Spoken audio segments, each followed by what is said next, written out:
The pre-production stage is when plans for the actual shooting of the program are put into place. There are many things to consider. They include scripting, developing a scene breakdown, preparing a storyboard, preparing a shot list, casting, securing permission to use the locations, and making other arrangements for the day, like equipment hire, catering, transport, and letting any authorities or other people know that shooting is taking place. Kath Collins was the writer of The Language of Film and Television.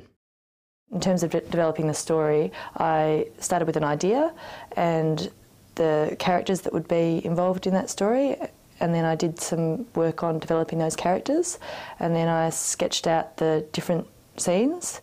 That took quite a bit of time, and then I had a draft which I showed to the executive producer, and he had a look over that, and then we had a discussion about what bits could be added in and what bits weren't necessary, and then I redrafted, so the drafting is really important to a script.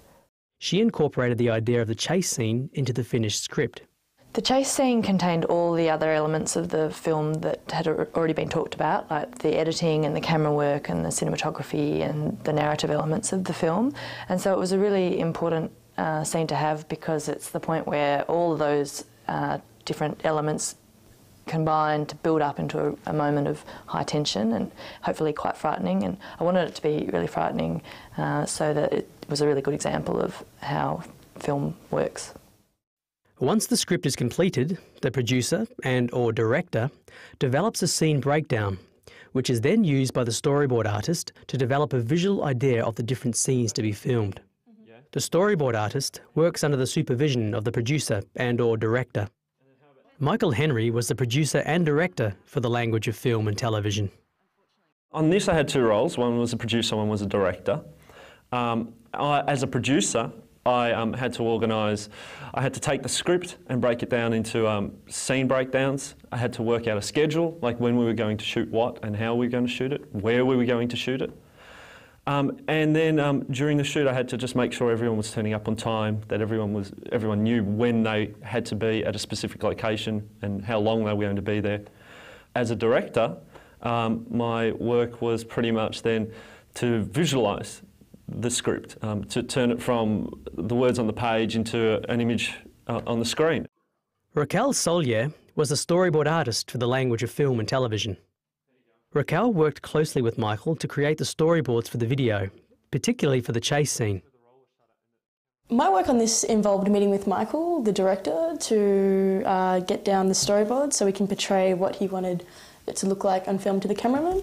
This involved first sitting down and discussing shots and ideas that he had. Then I transferred those ideas to the images with the rough sketches, and then when this was all completed, showed these images back to Michael, made some minor changes to a couple of shots here and there, and then Michael took the final storyboards with him on the set to show the cameraman the shots that he wanted to get for the film.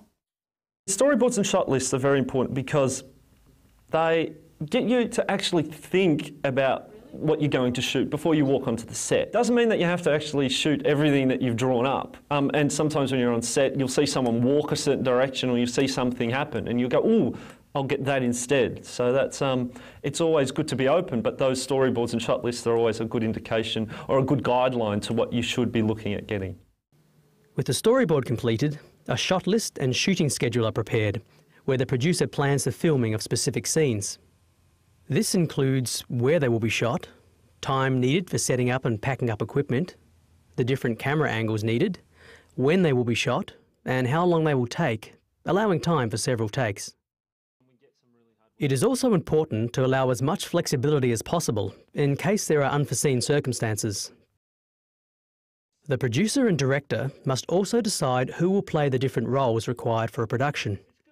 The process of choosing and securing the services of actors or talent is called casting. But actors aren't the only people needed for a production. A crew is also needed, which the producer also has to organise. On this production, the crew was actually quite small. There was a camera person and a sound person and myself, and that was the entire crew. Because we were shooting quite intricate, elaborate setups, we were all forced to take on various extra roles. For instance, I mean, I was doing a lot of the set decorations. Lee, the camera person, was doing all the lighting himself. Another job for the producer, or production assistants if they're available, is to secure permission to use locations. Edwina Baden-Powell was the production manager for the language of film and television.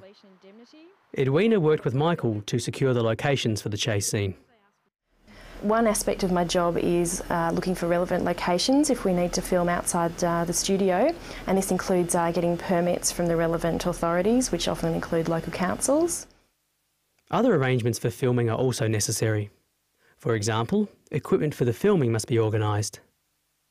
I also need to make sure that the camera gear is all up to scratch. If something's broken, then I need to get it fixed. Also, if we need to source some gear that we don't actually have, some specialist gear, I need to organise that. Catering is another part, which is very important to all the crew and talent. It keeps people going throughout the day. And another quite important thing is transport, making sure all the actors and crew can get to the location and that they have somewhere to park, which can often be a big problem. It is important to consider all of these pre-production elements very carefully. Good planning and management at this stage can have a huge impact on the production and post-production of a project. Keep in mind that you might have many weeks to prepare for a production, but only a couple of days to actually shoot it. Think ahead and be prepared. Call them and just set that up.